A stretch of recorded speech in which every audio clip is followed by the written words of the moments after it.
Welcome to the Bookshop at the End of the Internet, a podcast dedicated to helping book lovers discover new authors. Just like your favorite neighborhood bookshop, this show is a place to explore, find hidden gems, and meet new writers from every corner of the publishing world. Feel free to browse around and discover a new favorite book at the Bookshop at the End of the Internet. I'm your host, Stacey Horan, author, book lover, and your guide to great conversations with some amazing writers. This is episode number 274. If you enjoy the show, please take a moment to leave a review, follow along on social media, and share the podcast with fellow readers. Before we dive in, I want to take a moment to thank the independent bookstores that do so much to support local authors and strengthen their literary communities. Independent bookstores are wonderful places to discover writers from your own hometown or from the places you're visiting while traveling. So this summer, whether you're setting off on vacation or staying close to home, make a point of stopping by an indie bookstore and discovering the stories being written there. And if your travels bring you to St. Augustine, Florida, the setting of my Old City Mystery series, be sure to visit Book in Hand on Anastasia Boulevard, Midnight Moon Books and Boutique on King Street, and Second Read Books on Cordova Street. If you've read my books, those street names will probably sound very familiar. On today's episode of the Bookshop at the End of the Internet, I'm joined by author Derek Baxter to discuss his latest book, The Forgotten World War, exploring the secret history of the American Revolution from Spain to India and back again. Many of us think of the American Revolution as a colonial struggle, American colonies fighting for their independence from Britain. While that's certainly how the conflict began, it didn't stay that way for long. As Derek reveals in his book, the Revolutionary War quickly expanded into a global conflict, with battles being fought across multiple continents and oceans. Most people know about France's role in the war, but what about the Dutch Republic, the Oneida Nation, or the Kingdom of Mysore in India? And while the Siege of Yorktown is often seen as the war's decisive conclusion, major fighting continued elsewhere around the world long after the guns fell silent in Virginia. In The Forgotten War, Derek paints a much broader picture of the Revolution, revealing a conflict that was far more international and far more complex than many of us learned in school. In this episode, I'll chat with Derek about his writing journey, the extensive travel and research that went into the book, and why many of Britain's enemies joined the fight for reasons that had little to do with liberty and everything to do with their own strategic interests, as well as a few other things. Coming up next.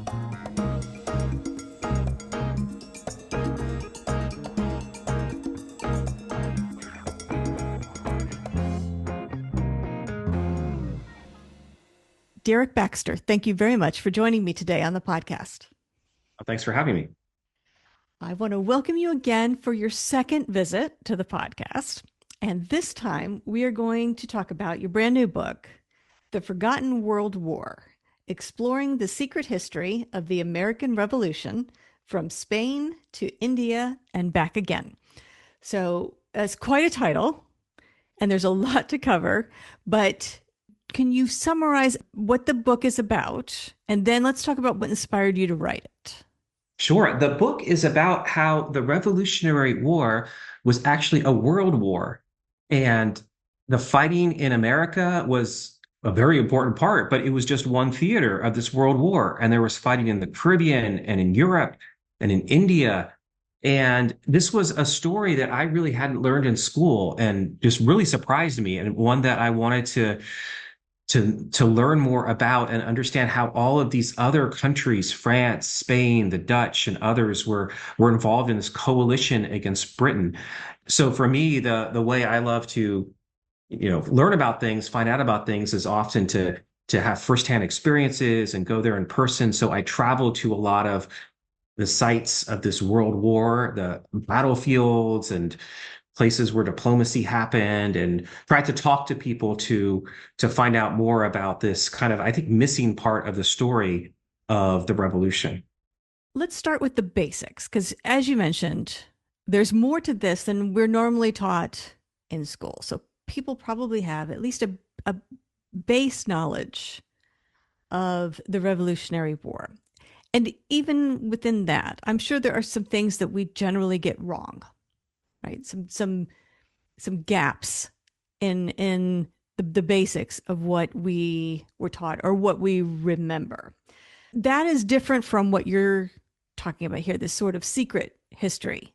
But let's start sort of at the beginning. I'm curious, based on your all of your experience and all of your research, is there anything big that we tend to get wrong about the Revolutionary War, based on sort of the basic learning that we all Sure. have?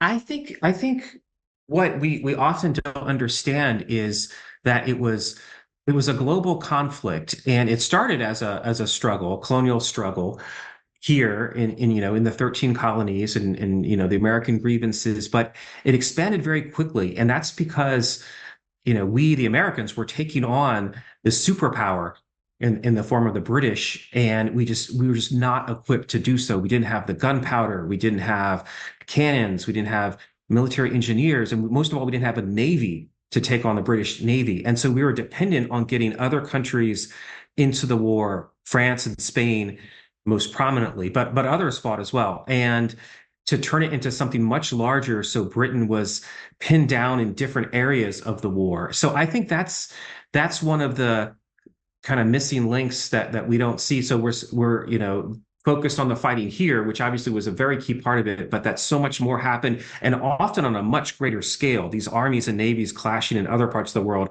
the battles were often much larger than the battles here in America. So they deserve to be part of the story and remembered as well. And let's dive Mhm. into that because I was thinking of questions to ask, and I finally just started writing down very basic questions: who, and how, and why. So, because there just seems so much information. Can we talk about the players? We might know a few of the big ones, but there are others involved, as you're alluding to. So, can we talk about who was involved, who became our allies in Sure, this? sure. And the use of allies is an interesting question because some of these nations were formally allied with the U.S., some weren't, and were more informally partners with us. But in any case, they were all fighting Britain, and we all know about the French. I'm sure everybody remembers Lafayette and from Hamilton and maybe Rochambeau. But the French aid went way beyond those two officers. And the French were giving Washington arms even from the very early days of the war. So the French formally entered the war in 1778, and the Spanish did so in 1779. So that's about midway through the war. But both of those nations had been heavily arming the U.S. behind the scenes throughout from the very early days. And I think we don't appreciate Spain's role in the war very much. And maybe that's because Spain did not want to officially be an ally of the US for most of the war because they were worried that their own colonies might catch wind of the spirit of independence, and would also rebel because they had so many colonies in Latin America. But Spain was formed a big part of it, and they were interested in, they had their own reasons for entering. This wasn't for a love of liberty, that they came into the war, but they very much wanted to reconquer territory that the British had taken from them earlier. The Spanish did. The French had their own reasons too. They were less interested in getting land back that they had lost to Britain in other wars. They were more interested in just restoring the balance of power. Because before the Revolutionary War, the 7 Years' War, which we often call the French and Indian War here, was just a catastrophic loss for France and Spain.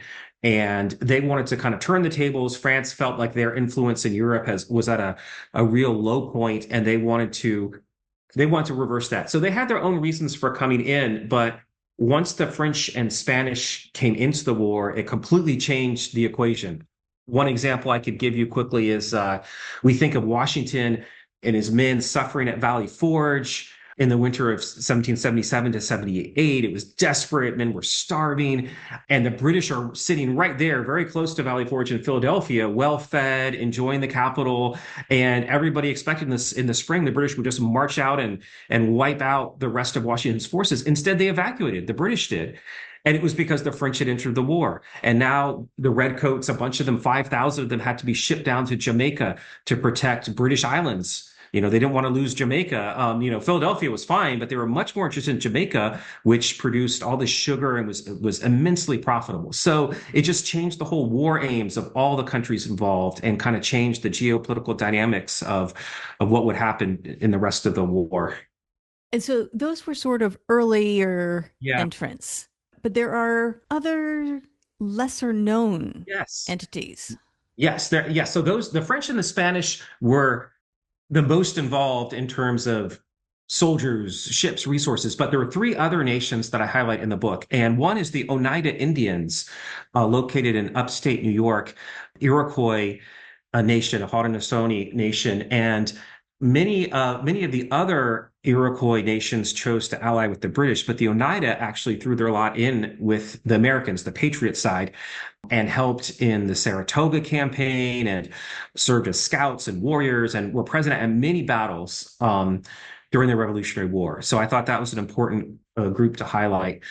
The Dutch got involved. So it's interesting that I think that the very first salute of the American flag by a foreign power actually happened in the Caribbean by the Dutch. So there's this island, St. Eustatius, which is still actually part of the Netherlands formally today, and is a tiny, small little island in the Leeward Islands. And that's where in the early years of the war, a lot of the arms were being smuggled to. They were being sent to St. Eustatius, and traders, merchant ships would come from the 13 colonies and get the smuggled guns and gunpowder and run them back up and avoid the British blockade to get them to the Patriot soldiers. And we sent in the fall of 1776, we sent a ship with a copy of the Declaration of Independence because we're trying to make that known to the world.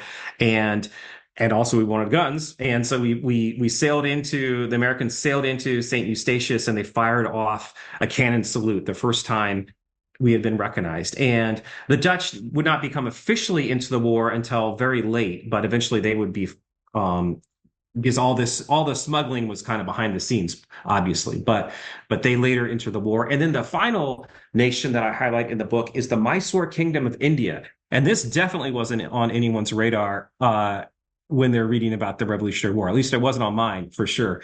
And this is in the south of India. It's a kingdom that was allied with France. And when France joined the war and British and French started fighting on the subcontinent, the Mysore Kingdom entered the fray too. And they actually inflicted the largest defeat on the British during the war per capita of the entire war, was right there in the south of India. And it's just this amazing story of this fearsome army. They had a 90,000 person army, which is just boggles the mind, because the best Washington could do was generally around 20,000 soldiers as kind of at its peak. So this massive army, they had it had a cavalry of horses and elephants, and they actually had rockets. They had this military rocket technology that the British would later copy. So one anecdote which I love is that the phrase "the rocket's red glare" in the Star Spangled Banner from the War of 1812, that actually came directly from the technology that the British saw used against them in the Revolutionary War by the Mysore Kingdom, as they copied it. And that's what Francis Scott Key saw a couple of decades later and wrote about. Well, and I know that people consider Yorktown sort of the end, or that's sort of the back part, the last Yeah. big thing that happens in the war. We sort of stop there. But I think anybody who studies military history knows that there's a lot more that happens after that. So I'm curious, the way Yorktown came about and the victory that happened there. Are we right in thinking, well, that was really the last big thing? That was really the last important thing to happen? I'm guessing it probably wasn't. You're right. It wasn't. The war continued on. The British Yorktown was a tremendous Allied success. Cornwallis lost his entire army, but the British still had plenty of soldiers all around the world, and they kept fighting. And actually, some of the very biggest battles of the war happened after Yorktown. So things got quieter for the most part in America, but there were huge battles in the Caribbean and in Europe and in India. And the sense was after Yorktown that um, that America probably was going to get its independence, or at least a good part of it. It wasn't guaranteed that all 13 colonies would become independent, though, because the British still occupied South Carolina and New York and some other places. And there was also some thinking that they could negotiate a peace where they hang on to what they had.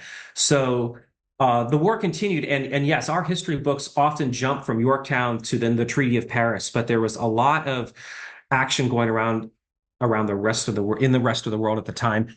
Another thing that fascinated me about Yorktown and the victory there was it was all predicated on the this naval battle that happened just before the month before the siege, and in which the French defeated the British off the coast of Virginia. And I think this is fascinating that there's so much more to the story than just that the Spanish were quite involved. The reason that the French got to Yorktown with this huge fleet of 28 ships of the line, which were the big warships of the day, was because the Spanish agreed to watch over the Caribbean in their absence and convinced them to, yes, sail north with as many ships, with every ship that they could bring. And the Spanish even paid for the French to go up there. The French were out of money in the Caribbean, and Rochambeau and his men in the U.S. were very low on money, and so was Washington, for that matter. And it was the Spanish who raised money from Cuba. They got money from all the wealthy merchants of Cuba, gave it to the French, and the French sailed north because of the Spanish help in the Caribbean and because they gave them the funds for Yorktown. So the fact that Spain helped make our victory at Yorktown possible, I had no idea about that. So I think it's just fascinating to see just how more complex and rich the story is when you get into it. Right, right. It's mind-boggling, and it's shocking to think that the story has been pared down to a few people and a few Yeah. battles and eliminated all of this other history, which makes it so much richer and more important. You would think the opposite would have happened. You think to claim it as such a huge victory, we would have included all of that and made sure everybody understood what a big thing it was. It's interesting that it's gone the other way, that we've shrunk it. And We shrunk it to just us, and the idea that, well, we won at Yorktown, so there we won our independence. When really it was, you're right, we're at the centerpiece. And granted, America was kind of at the center of the action in terms of we're the ones who started it, but it expanded so far beyond that. The analogy I think of sometimes is that a little like the Vietnam War, that's why Britain chose to stop fighting in the end. It's not that they couldn't have kept fighting, but they saw it. They were just getting they were just kind of grinding down and having more and more domestic opposition in their own country. So much money had gone into the war. And the British were just so worried about losing other colonies, losing Jamaica, which was so profitable, worried about India and losing. And at one point, it looked like the French and the Mysore Kingdom might actually knock them out of all of South India. So they were seeing reverses in other parts of the world that they decided at some point just let these kind of unruly colonists go in America is the best course of action. Not to say they couldn't have kept fighting, but it was just becoming just not tenable given everything going on. So it was kind of a long, drawn out war. And yeah, it's just a different viewing of the war when you look at it that way. yeah, yeah. So, how did we get involved with all these various parts? Who was instrumental in bringing them on board? Because I'm curious how this grouping of independent countries and people with their own interests and objectives were kind of roped into what we consider to be this domestic colonial struggle. So who was responsible for bringing them all in? I think the key player in all of this was the French. France was kind of at the centerpiece of this coalition. So, and Benjamin Franklin obviously had played a good role in Paris. He was our ambassador in Paris. He played a very positive role in terms of helping to get the French into the war. But France behind the scenes, especially the foreign affairs minister, the Comte de Vergennes. So he's very little known, not well known in most, I think, tellings of the Revolutionary War. But for me, he's right up there with Washington in terms of an indispensable person to keep this war going because Vergennes really wanted to inflict a defeat on the British. He was the one who persuaded the Spanish to enter the war. Um, the King of France and the King of Spain were related, and they had fought their kingdoms had fought together in other wars, and France helped persuade the Spanish to enter the war. They also, of course, had the kingdom that they were allied with in India, the Mysore kingdom. The Dutch had their own reasons for participating. Their merchants were the ones who were actively smuggling arms to America, and there was a lot of for the Dutch. It was somewhat ideological too, because there was a strong identification with the American struggle and the need for liberty. So they entered the war on the later side formally. But for the European nations, it was, I think, France that really served as kind of the catalyst to bring all these countries together. Yeah. And you mentioned that they all had their individual interests. They Mhm. were in a lot of ways aligned, but they were not just doing it out of the goodness of their heart. They had their own agenda in entering this war. Did they get what they wanted at the end of the day? That's an interesting question, and you're right. For the most part, they weren't doing it just because they loved the cause of America. They loved liberty. It's kind of ironic. These are all of those European countries are monarchies, and the Dutch had some more democratic elements, but for France and Spain in particular, supporting a group of rebels that wanted to overthrow a monarchy seems a little strange. But they definitely had their own reasons for doing so. And no, for the most part, they didn't get everything they wanted at the end for the amount, especially for the amount of sacrifices that they made. So France and Spain gave the equivalent of $30 billion US just in aid to the Americans. So this isn't even talking about the costs that they spent on their armies and navies, and the navy is in particular in those days was very, very expensive. So the French state was in deep, deep debt after all this, and that was one of the causes, not the only, but it contributed to their financial problems that led to the French Revolution later on in the 1780s. But France had been hoping their aim was to really take Britain down a peg, which did happen. But then also they thought they were going to open themselves up to have direct trade with America, and that they would really replace Britain in terms of being our main trading partner. And that didn't happen. Somewhat surprisingly, we just, well, maybe not surprisingly, but we just returned to trade with Britain when the war was done. Um, Spain did a little better because they did recover some of the territory that they had lost in the Seven Years' War. In particular, they got the island of Minorca back. They took Florida, the Florida region from Britain, but they didn't get everything they wanted. And their main war goal was to recover Gibraltar, the base on the Mediterranean. And they did everything they could to try to take Gibraltar during the war. They laid siege to it for several years. They had tens of thousands of soldiers surrounding Gibraltar. At one point, the the Allies actually sent these floating armed batteries to attack the Rock of Gibraltar. It's kind of looked like something that you'd see later in the Civil War, like these armed ships covered with iron and protected to try to withstand the firing almost directly down from them from Gibraltar. But it didn't work.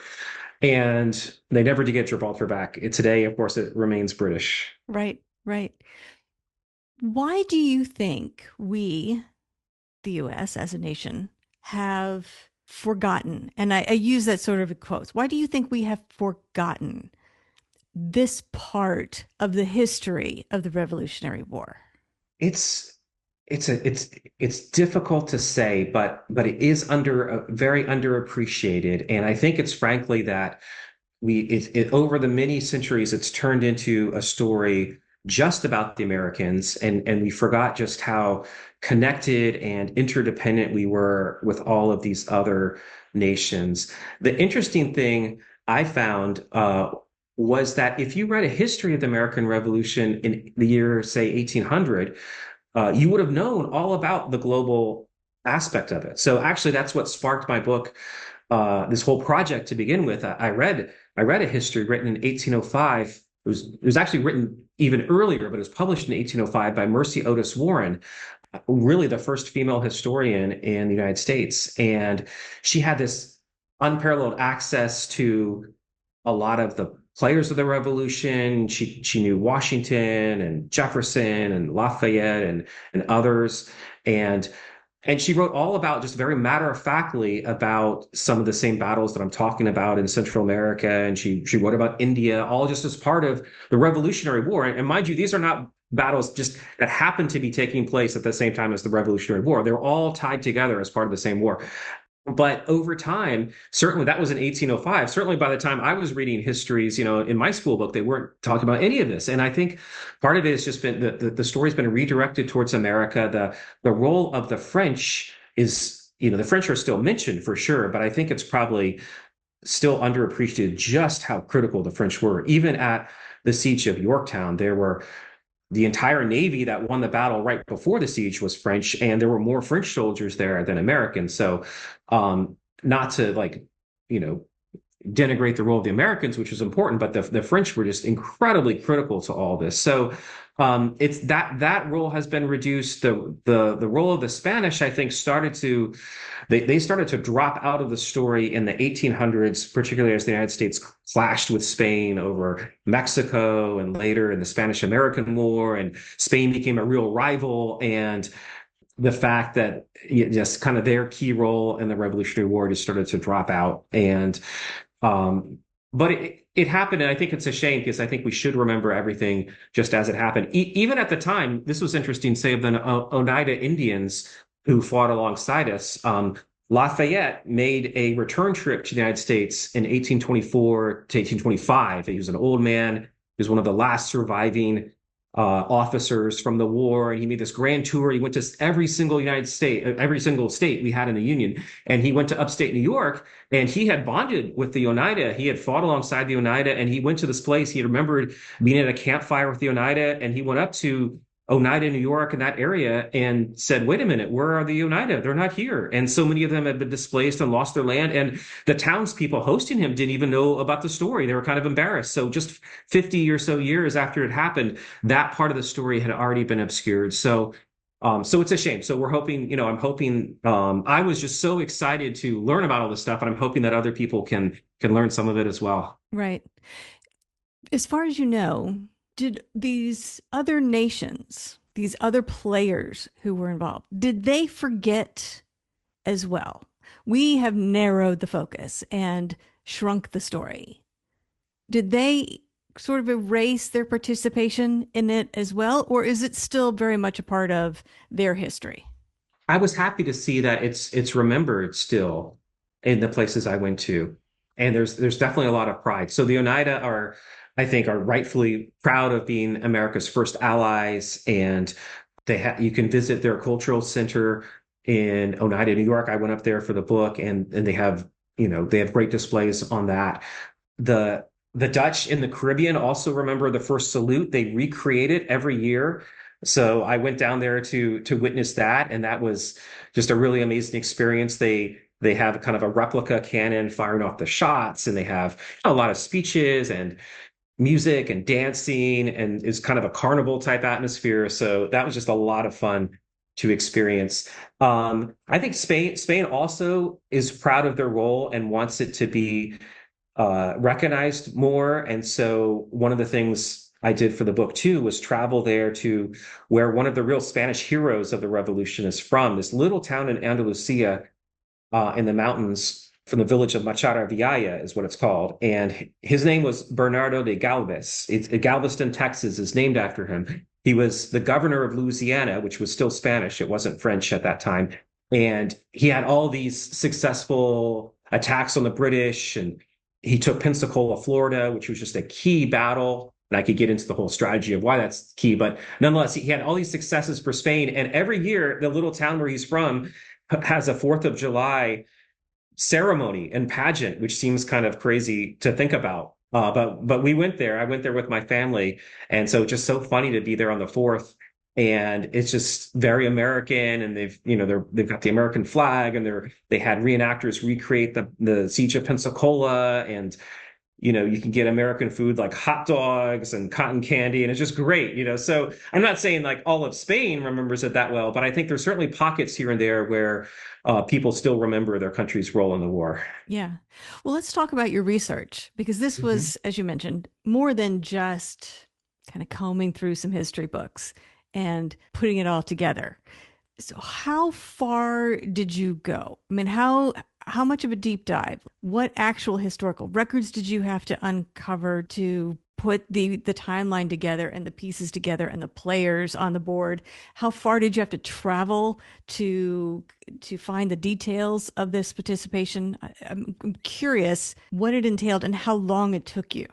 Yeah, it was over a period, probably about 4 years or so of work. And yeah, some work um, in the archives, reading there are other good books on either the entire war or on pieces of it. But I think the thing that I did with that was probably unusual was actually to go to a lot of these sites, and I wanted to see them with my own eyes, but I also wanted to talk to people, local experts, wherever I could find them. Which also made my job easier because they had done all the research and work, and I could just learn from them. So I did that wherever I could, and I found people to talk to. I went to India and I spoke to people who knew about those battles back then, and the same. I went to a small island in the English Channel, the island of Jersey, where the French had landed and tried to take it from the British, and found somebody who could tell me all about that story. So yeah, that was kind of my approach wherever possible, was to go to these places. Went to the Caribbean, went to Mexico, which is where the Spanish assembled forces for big battles, and you can one of the fun things too is just seeing all of these different forts, because sometimes they would look familiar. So I saw some fort in India. It's like, oh yeah, that reminds me somewhat of that fort I saw in Mexico. And the fact that they really were all part of the same war. And in some cases you had like British officers going from one theater to the other and being transferred all around, was just kind of cool to make those connections and to kind of link all those places together in my mind. When you talk to the local experts, the people who Mhm. were had done the research there, were they surprised that we as a nation had sort of forgotten their involvement? I mean, did that come as a surprise to them? That's interesting. Yeah, I don't know if anybody quite put it like that, but I think of all these places, the people seem very interested in wanting this full story to come out, and wanting the full story to be remembered. And went to a couple of other places actually, not so far away, but I mentioned Bernardo de Galvez, and so there was fighting in Louisiana, which was not part of America, of course, at the time. But I think that's interesting. I think the people I met there definitely wanted that story to be remembered, that they were part of the Revolutionary War too. Um, I also traveled up to Canada. I haven't mentioned this yet, but for very interesting reasons, the Americans decided to invade Canada very early, before we had even drafted the Declaration of Independence, hoping that Canadians in Quebec would rise up and join the colonies, and also seek independence. It didn't work out, although they did have several military victories. It was ultimately, the whole campaign failed. But I went up there, and it was also interesting to talk to experts there about that whole dynamic of the war. So it was global from a very early part, really throughout the entire war. There was this international dimension to it. Yeah. What do you think it takes? I mean, your book is, a good start. What do you think it would take for people to change their perspective of the American Revolution from something that was just, oh, it's just a little conflict that happened here that kicked everything off, to this was an event that happened on the world stage. It took place globally. What do you think needs to shift for that understanding to change? Yeah, I think certainly reading about it, and listening to podcasts like this, and then hopefully I encourage people in my book to go out there and see some of these sites, for yourself. And some of them aren't that hard to do. Like a few of the sites that I talk about are not really all that off the beaten path. For example, there's this place in France called Vaucieux in Normandy, which is where the French armies trained. They had these huge tens of thousands of troops doing training exercises before they shipped off to the US and other places. And this is actually quite close to the D-Day beaches. It's probably a 15-minute drive or so, where obviously lots of American tourists go through that area. So that would be an interesting stopover. And the same with some of the places in the Caribbean and elsewhere. You can, or even if you go to Versailles, there's so much to see about the French monarchy there, but that's also the place where Benjamin Franklin met with the French minister, the Comte de Vergennes, and they planned out really, the campaigns and the alliance that would lead to our independence. So I hope people can kind of weave in the story of the Revolutionary War as a world war, maybe even in their own travels. Do you think it would change people's perspectives about global relations, let's say, to realize that since America's early days, we have been involved in global politics from the very beginning? We didn't go it alone. There were a lot of people out there in a lot of different places that were participating in something that affected us. Do you think if we viewed the American Revolution as sort of the first World War, let's say, do you think that would change people's view of where America sits and how we're allied with people? I don't want to get into politics per se. I'm just curious if you think it would change our perspective of things. Yeah, it might. It certainly changed my perspective. Um, it was the fact that it was a world war, and there had been probably the 7 Years' War would fall into that Mm. category too. But in that case, we were just fighting as colonists alongside Britain, and here, um, we, the new nation, allied and partnered with all these other nations. The thing that really surprised me quite a bit was to learn about the Declaration of Independence, which obviously we all know it and I love it. And I wrote my first book about Jefferson. So I'm,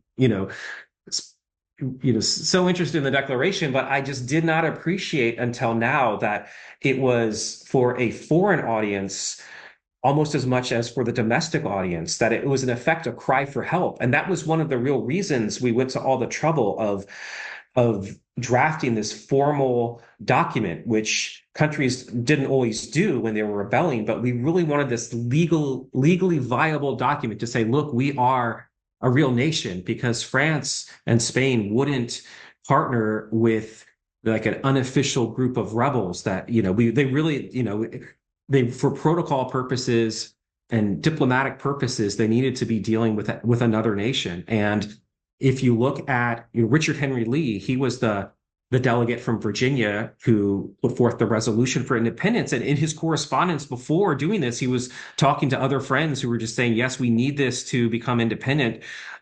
This is the key to getting the European powers involved in our side. So it does say that towards the end of the Declaration, that this new United States can contract with foreign powers. And immediately once it was printed, the Declaration was put off on a ship and sent towards France. I mean, there was no delay. They wanted the world to know, as well as Americans. They also wanted the rest of the world to know that we are a new state. We're open for business, and we very much need your help. At the same time, they were drafting the Declaration of Independence. John Adams was working on a draft of a model treaty with other foreign powers, and eventually Franklin would get that draft and share it with France, and it would be shared with other countries. So from the beginning, we very much saw our very founding was part of this kind of international network, and one that we knew we needed to be part of from the beginning. Yeah. Yeah. So interesting. Well, where do you go from here? This has taken up a large part of your life for the last several years. So I'm curious, do you have a new project on the horizon? Is there something you are currently working on, or will you just kind of wait to see what strikes your interest next? Yeah, no, nothing I'm actually working on now. I think the main thing in this year of 2026, there's just so much of what we just talked about. And you can go deeper in rabbit holes on just about every single topic we've been able to touch on. There's just so much to share. So right now I'm just trying to focus on getting that word out about the story of our independence and the story of the war. And yeah, just trying to share that with people right now. Good. Well, I wish you luck with it. It's no small task. Yes, well, thank you. Thank you. I appreciate it. It really has been a labor of love, though. It's been so much fun to go to these places and other countries and make connections and see how, kind of for my own purposes, see how the war really fit together and understand now, oh, at the same time that, Valley Forge was happening here, this was happening in France. And at the same time, Saratoga, this other battle was going on somewhere else. So to kind of be able to put the pieces together is a lot of fun. Well, if people want to learn more about you and what you have going on and more about the book, that sort of thing, where should they go to find you and that information? They can go to my website, Derek Baxter Books, and I'm on social media, and I've been putting out, interesting stories that, from my travels on social media lately, which has kind of been fun to share those, especially as we're marking it's the 250th anniversary of this or that. So yeah, I've got some stuff out there that people can check out. Good. And if they want to purchase a copy of the book, where should they go to buy it? Yeah, I've got links on my website. So it's in independent bookstores, it's in Amazon, Barnes and Noble. Yeah, it's available wherever people get their books. There's an audiobook as well. Good. And in this anniversary year, what better way to celebrate than to learn a little bit more about the subject? So hopefully people will pick up a copy. Well, that would be great. Yes. Yeah, it is such a time that I think a lot of us are thinking back on this history and reflecting on where we started and what it means to be an American. I think this is the interesting part of the story that I do hope comes out. Right.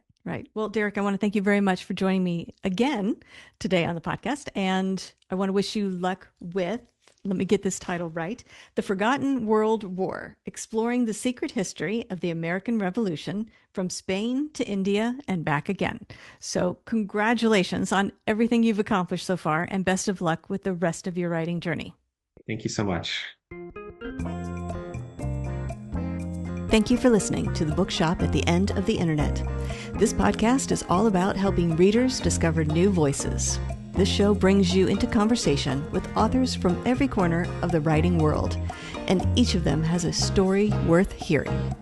I'm your host, Stacey Horan, author of the Old City Mystery series and several standalone novels. Sharing conversations with fellow writers is one of my favorite parts of the creative life, and I'm thrilled to bring those conversations to you. Keep listening, keep exploring, and keep finding the stories that speak to you. There's always another treasure waiting here in the bookshop at the end of the internet.